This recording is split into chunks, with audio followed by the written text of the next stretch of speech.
नमस्कार साथियों, एम के संस्कृत कक्षा में आप सबका पुनः स्वागत।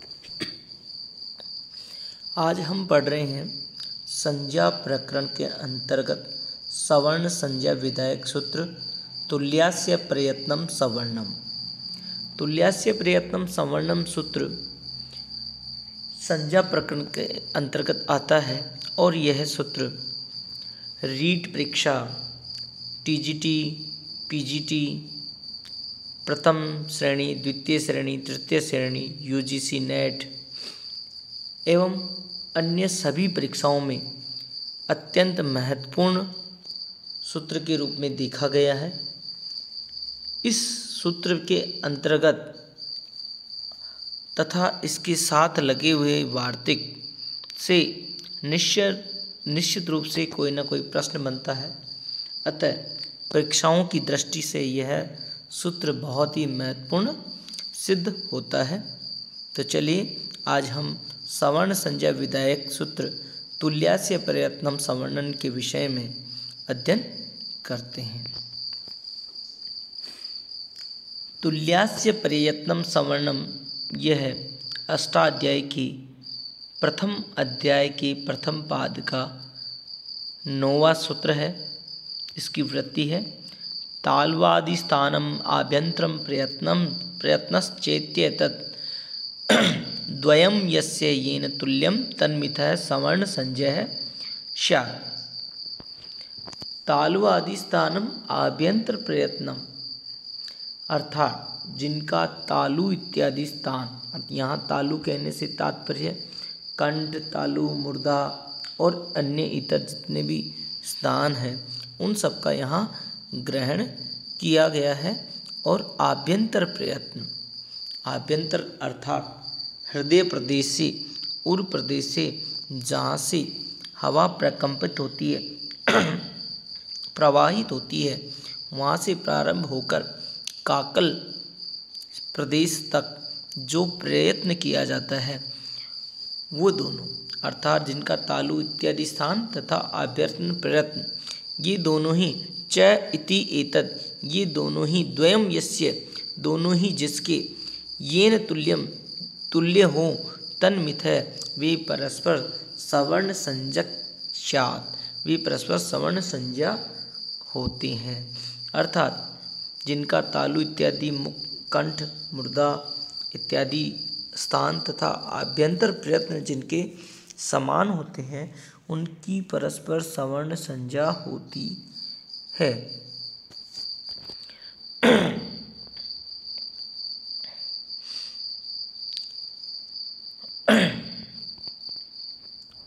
अब यहाँ तुल्यास्य प्रयत्नम सवर्णम, यहाँ आस्य अर्थात मुख में होने वाले प्रयत्न, तालु, कंठ इत्यादि जो स्थान है ये इत्यादि मुख में होने वाले प्रयत्न हैं।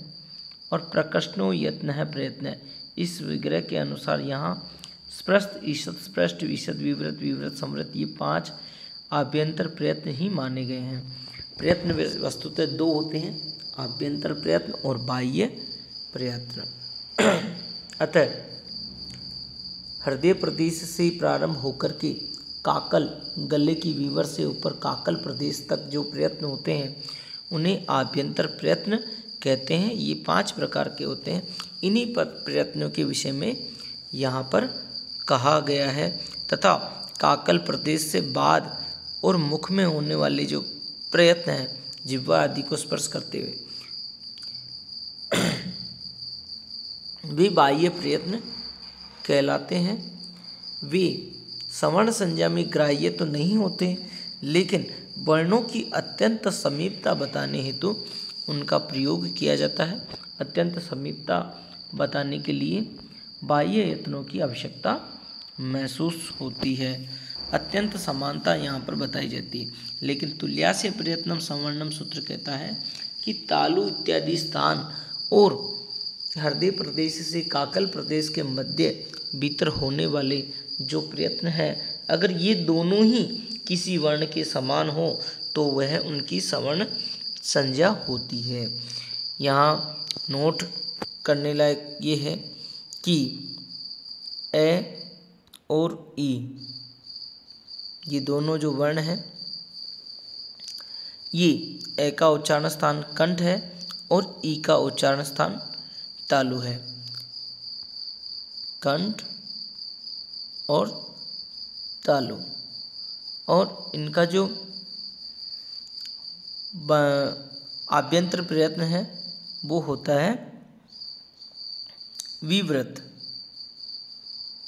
तो देखिए यहाँ पर बाह्य आभ्यंतर प्रयत्न विवृत है, वे इन दोनों का समान है, लेकिन तालु इत्यादि जो स्थान है वो में ई का तालु है और ए का कंठ है। तो ये दोनों ही स्थान परस्पर, ये यहाँ पर सवर्ण संज्ञा नहीं होती, क्योंकि तुल्यास्य प्रयत्नम सवर्ण कहता है कि जिनका तालु इत्यादि स्थान भी समान हो और जिनका आभ्यंतर प्रयत्न भी समान हो, उनकी ही सवर्ण संज्ञा यहाँ होगी।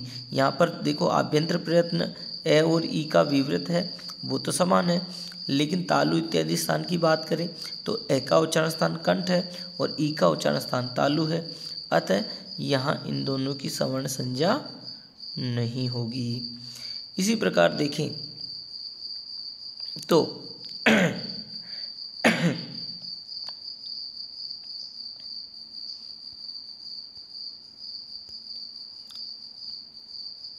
ए और क, तो ए का उच्चारण स्थान कंठ और क का उच्चारण स्थान भी कंठ, ये मुख आदि का जो तालु इत्यादि जो स्थान है वो तो समान है, लेकिन दूसरी तरफ जो बाह्य यंत्र है उनमें ए का तो विवृत बनता है और क का स्पष्ट आभ्यंतर प्रयत्न होता है। तो अब देखिए दोनों तालु इत्यादि स्थान तो समान है कंठ से कंठ, लेकिन आभ्यंतर प्रयत्न अकार का विवृत है और ककार का स्पष्ट है, अतः दोनों स्थान समान न होने के कारण यहाँ पर भी इन दोनों की सवर्ण संज्ञा नहीं होती है। यह ध्यान रखने योग्य स्थान है, ऐसा हमें ध्यान रखना है। अब इसको आगे और जो भाष्यकार पतंजलि कात्यायन वार्तिकार कात्यायन ने इसे स्पष्ट करते हुए आगे लिखा है। वार्तिक के द्वारा उच्चारण स्थानों के विषय में समझाया है। वार्तिक रील री वर्णियों सावर्ण्यम वाच्यम, री एवं ली वर्ण की परस्पर सवर्ण संज्ञा होती है। यहाँ पर री और ली वर्ण है वो कात्यायन मुनि के अनुसार इन दोनों ही वर्णों की सवर्ण संज्ञा कर दी है, क्योंकि ऋकार और ऋकार का जो उच्चारण स्थान है परस्पर समान माना जाता है। हालांकि ऋकार का उच्चारण स्थान मूर्धा से और ऋकार का उच्चारण स्थान दांत है, परंतु फिर भी इन दोनों के उच्चारण में काफ़ी कुछ समानता होने के कारण कात्यायन मुनि ऋकार और लिकार की परस्पर सवर्ण संज्ञा करते हैं, और परस्पर सवर्ण संज्ञा करने के कारण ही पूर्ववर्ती सूत्र में ऋकार और ऋकार, आगे हम देखेंगे कि री और री दोनों को मिलाकर 30 भेद माने गए। ऋकार के 18 भेद और ऋकार के 12 भेद, ये परस्पर 30 भेद हो जाते हैं। तो यहाँ री और री को परस्पर सवर्ण संज्ञा माना है।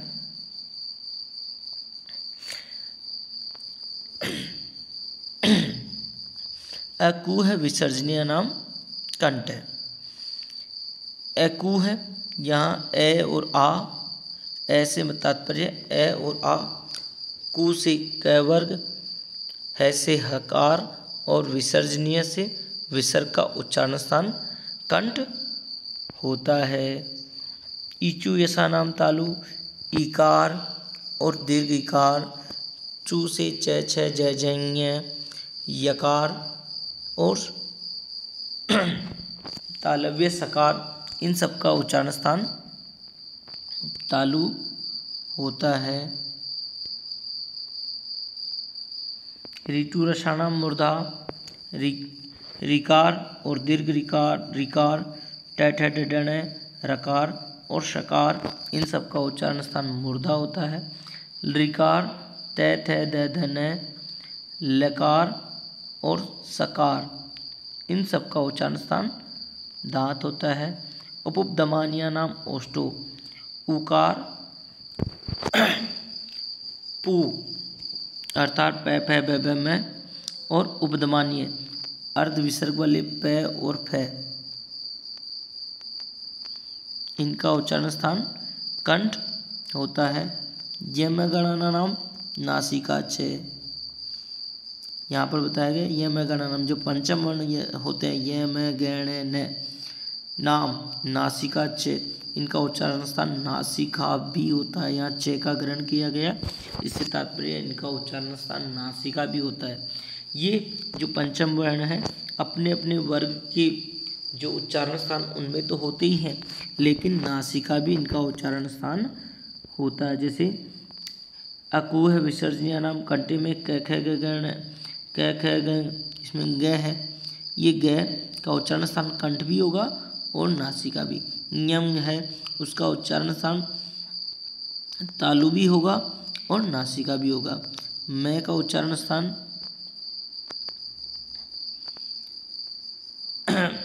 ओष्ठ भी होगा और नासिका भी होगा। ण का उच्चारण स्थान मूर्धा भी होगा और नासिका भी होगा। न का उच्चारण स्थान दांत भी होगा और नासिका भी होगा। तो ये दोनों ही उच्चारण स्थान इसके होते हैं। ए दायितो कंठ तालु, एत और एतो, एत और ऐत, ए और ऐ, इनका उच्चारण स्थान होता है कंठ तालु। ओ दाउतो कंठोष्टम, उकार और औकार, इनका उच्चारण स्थान होता है कंठोष्ठ। वकारस्य दंतोष्टम, वकार का जो उच्चारण स्थान होता है वो दांत और ओष्ठ ये दोनों का मिला जुला रूप है। जिह्वा मूल्यस्य जीवामूलम, जीवा मूल्य जो अर्ध विसर्ग वाले क और ख हैं, जिनके पीछे जिनके आगे आधे विसर्ग का निशान लगा होता है, वे जिह्वा मूल्य जिह्वा के मूल भाग से उच्चारण किए जाने के कारण उन्हें जिह्वा मूल कहा जाता है। नासिका अनुस्वारस्य, और अनुस्वार किसी भी वर्ण के ऊपर जो अनुस्वार लगा होता है, जैसे ए के ऊपर लगा हुआ अम, तो इन अम का जो उच्चारण स्थान है, ये अनुस्वार का जो उच्चारण स्थान है वह नासिका होता है। तो परस्पर हमने यहाँ देखा कि यहाँ पर जो उच्चारण स्थान बताए गए हैं उनका जो विभिन्न वर्ण हैं उनके उच्चारण स्थान क्या क्या है, उनके विषय में अध्ययन हमने किया। यहाँ पर आप देखते हैं अर्थ स्थान बोधक चक्रम, यहाँ स्थान बोधक कंठ के उच्चारण स्थान क्या है, एक एक है, एक एक है, ग है, ई च। यहाँ पर आप देख रहे हैं कंठ तालु ओष्ठ मूर्धा दंत नासिका, कंठ तालु कंठोष्ठ दंतोष्ठ जिह्वा मूल, इन सबका उच्चारण स्थान की यहाँ तालिका दी हुई है। आगे अपन देखते हैं यत्नो द्विधा, यत्न दो प्रकार के बताए गए हैं, आभ्यंतरो बाह्यश्च, आभ्यंतर और बाह्य। जिसमें प्रथम आभ्यंतर प्रयत्न की बात करते हैं तो आद्य है पंचदा, स्पृष्ट ईषद स्पृष्ट ईषद विवृत संवृत भेदात। तो आद्य जो आभ्यंतर प्रयत्न होते हैं वो 5 प्रकार के होते हैं, स्पृष्ट प्रयत्न, ईषद स्पृष्ट प्रयत्न, ईषद विवृत प्रयत्न, विवृत प्रयत्न, संवृत प्रयत्न, ये 5। तत्र स्पृष्टम प्रयत्नम स्पर्शानाम, उनमें जो प्रथम प्रकार का प्रयत्न है स्पृष्ट प्रयत्न, वो स्पर्श वर्णों का होता है, जो हिंदी वर्णमाला में क से लेकर के मैं तक के जो वर्ण हैं उन्हें माना जाता है। तत्र स्पष्टम प्रयत्नम स्पर्शानाम, क से लेकर के मैं तक के वर्ण स्पर्श प्रयत्न स्पर्श वर्ण माने जाते हैं। ईषत् स्पृष्टम अंतस्थानाम, ईषत् स्पृष्ट वर्ण वो अंतस्थ माने जाते हैं।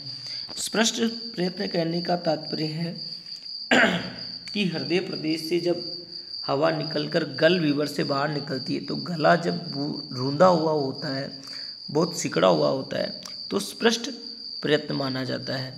जब हल्का सा बंद होता है, हल्का सा रूंधा होता है उसे हम कहते हैं ईसत् स्पृष्ट। और ईसत् स्पृष्ट में जो प्रयत्न होता है वो अंतस्थ वर्णों का होता है। अंतस्थ वर्ण कौन कौन से हैं? य, रे, ले, व। ईषद विवृतम उष्माणाम, जब गल विवर थोड़ा सा खुला रहता है उस समय जो वर्ण निकलते हैं उनको कहते हैं उष्म वर्ण। ऐसा भी कहा जाता है कि इनके साथ गर्म हवा बाहर निकलती है, इसलिए इनको उष्म वर्ण कहा जाता है। उष्म वर्ण है श, श, श है। विवृतम स्वराणाम, विवृत जब गला पूरा खुला रहता है, गल विवर जब पूर्ण रूप से खुला रहता है और उस समय जिन वर्णों का उच्चारण होता है वो होता है स्वर। तो सब जितने भी स्वर है ए, आ, ई, ऊ, ये सारे विवृत स्वर कहलाते हैं। लेकिन ऋस्वस्य अवर्णस्य प्रयोगे संवृतम, ऋस्व अवर्ण के प्रयोग में संवृत प्रयत्न होता है, किंतु प्रक्रिया दशायाम तो विवृतम एव, लेकिन प्रक्रिया दशा में जब प्रयोग करने की दशा होती है तो उसे विवृत ही माना जाता है। यानी जब ह्रस्व अवर्ण का हम प्रयोग करेंगे तो उसे संवृत माना जाएगा, लेकिन प्रक्रिया दशा में प्रयोग करने की दिशा में संधि समास इत्यादि करने की दिशा में उसे विवृत ही माना जाएगा। तो इस प्रकार यहाँ पर यत्न में प्रथम जो प्रयत्न था आभ्यंतर प्रयत्न, उसके विषय में हमने जाना। अब पढ़ते हैं बाह्य प्रयत्न। बाह्य प्रयत्न तो एक दसधा विवार है, संवार है, श्वास है, नादो अघोषो घोषो अल्प प्राणो महाप्राणो उद्दातो अनुदात स्वरितश्चैति। यानी बाह्य प्रयत्न 11 प्रकार के होते हैं। विवार, संवार, श्वास, नाद, अघोष, घोष, अल्प प्राण, महाप्राण, उद्दात, अनुदात, स्वरित इत्यादि। जब मुख पूरा खुला हुआ होता है तो उसे कहते हैं विवार। संवार जब हल्का संकुचित होता है तो उसे कहते हैं संवार। श्वास जब मुख खुला हो और श्वास बाहर की ओर निकलती है उस स्थिति को कहते हैं श्वास। और जब वर्ण बाहर निकलते हुए कुछ नाद करते हैं, आवाज़ तेज आवाज़ करते हैं तो उसे कहते हैं नाद। जब आवाज़ निकलती है और उसमें गूंज का नहीं होना वो अघोष कहलाता है, और गूंज का होना घोष। जब वर्णों की बाहर निकलते समय जब अल्प वायु बाहर निकलती तो उसे अल्प प्राण, जब बहुत अधिक वायु बाहर निकलती तो उसे महाप्राण। और इसी प्रकार उनके नियत स्थानों से ऊपर नीचे या मध्यम रूप से उनको उच्चारण करना, तेज, बहुत ही धीमे और मध्यम उच्चारण करने को उद्दात, अनुदात और स्वरित कहा जाता है। तो खरो आगे देखते हैं। खरो विवारा श्वासा अघोषाश्य, जो खर वर्ण है ख, फ, छ, ठ, त, च, ट, त, व, क, प, य, स, स, सर, हल, अर्थात वर्णों के वर्णमाला के प्रथम, द्वितीय वर्ण और तीनों प्रकार के जो स हैं वो विवार, श्वास और अघोष बाह्य यत्न वाले होते हैं। हस है संवारा नादा घोषाश्च, हय वरट लण जभय गणदस, हय वरट लण यम गणनम जभय गणदस जब गणदस। जो है ये वर वर्ण है और जो ये अंतस्थ वर्ण है और हकार है, और साथ ही वर्गों के तीसरे, चौथे और पांचवें वर्ण हैं, उनका उच्चारण बाह्य यत्नों में देखें तो संवार, नाद और घोष होता है। इसी प्रकार वर्गाणाम प्रथमा, तृतीय, पंचमा यणश्च अल्प प्राणा, वर्गों के प्रथम, तृतीय और पंचम वर्ण और यण प्रत्याहार ये अल्प प्राण युक्त होते हैं। यण में य, व, र, ल ये 4 अंतस्थ वर्ण हैं, उनका अल्प प्राण, उनमें अल्प प्राण बाह्य यत्न होता है। वर्गाणाम द्वितीय, चतुर्थो सलस्य महाप्राणा, वर्गों के दूसरे, चौथा और सल प्रत्याहार।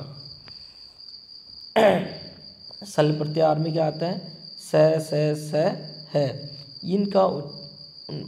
इनका उच्चारण में महाप्राण नामक बाह्य यह प्रयत्न काम आता है। तो इस प्रकार हमने बाह्य यत्नों के विषय में देखा कि बाह्य यत्न 11 प्रकार के होते हैं और खर वर्णों के उच्चारण में विवार, श्वास और अघोष हस प्रत्याहार के उच्चारण में संवार नाद घोष और वर्गों की प्रथम तृतीय और पांचवें वर्णों के उच्चारण में और यण प्रत्याहार के उच्चारण में अल्प प्राण प्रयुक्त होता है और वर्गों के दूसरे चौथे और सल प्रत्याहार के उच्चारण में महाप्राण प्रयुक्त होता है। अब हमने पहले जो पढ़ा था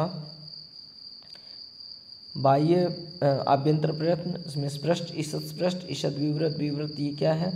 तो का आदियो माँ अवसाना स्पर्शहा, तो कै से लेकर के हिंदी वर्णमाला में कै से लेकर के मैं के अवसान तक के जो वर्ण है वो स्पर्श वर्ण कहे जाते हैं।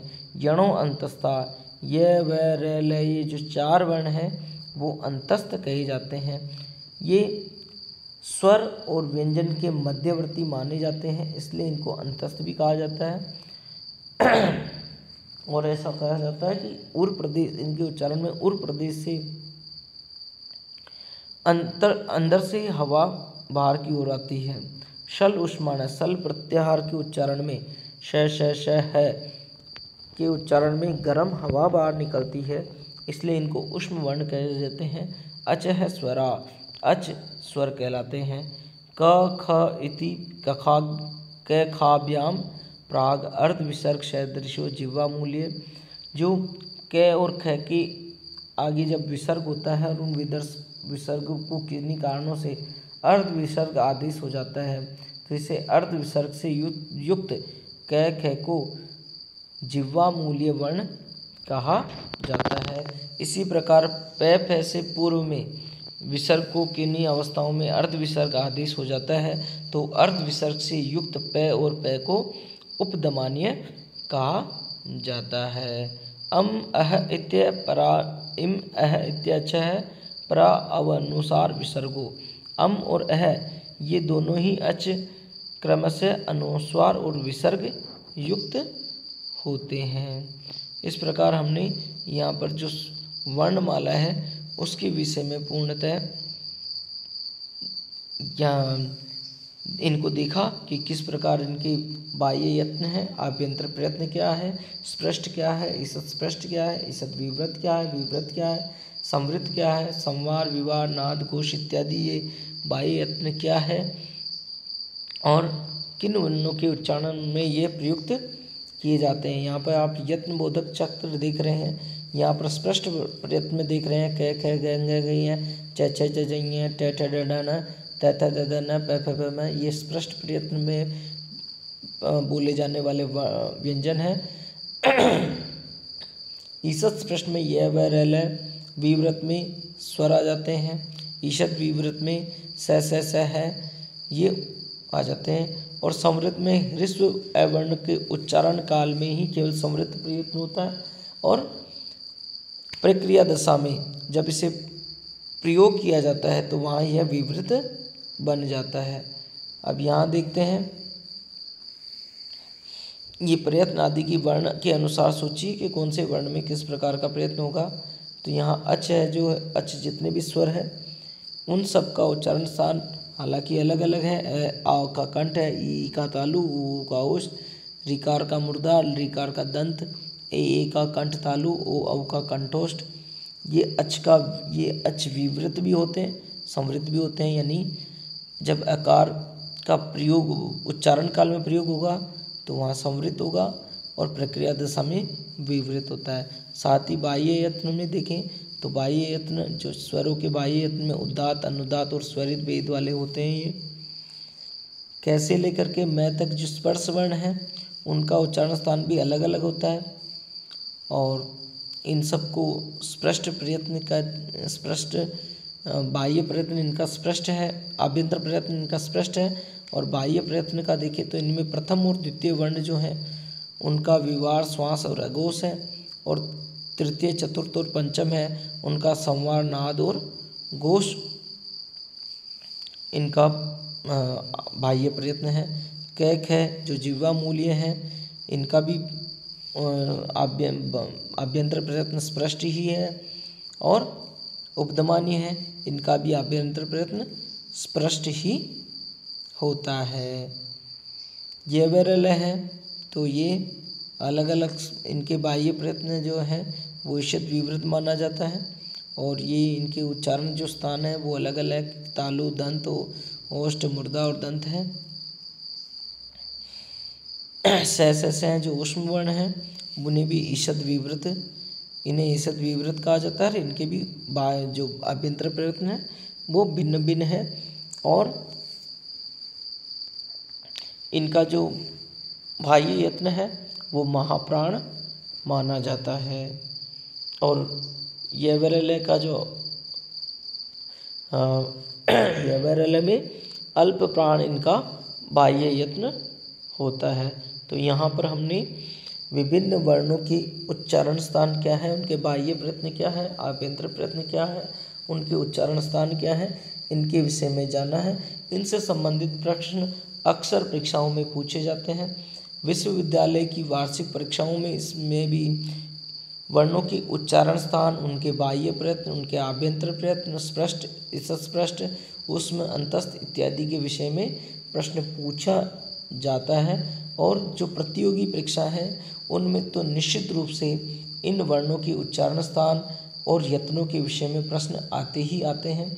अतः इन्हें विशेष रूप से पढ़ने की आवश्यकता है। अतः आप इसे और विशुद्धता के साथ अध्ययन इनका करें। अग्रिम कक्षाओं में हम शेष संज्ञा प्रकरण के सूत्रों का अध्ययन करके इस प्रकरण को यहीं समाप्त करने का प्रयत्न करेंगे। तब तक के लिए नमस्कार।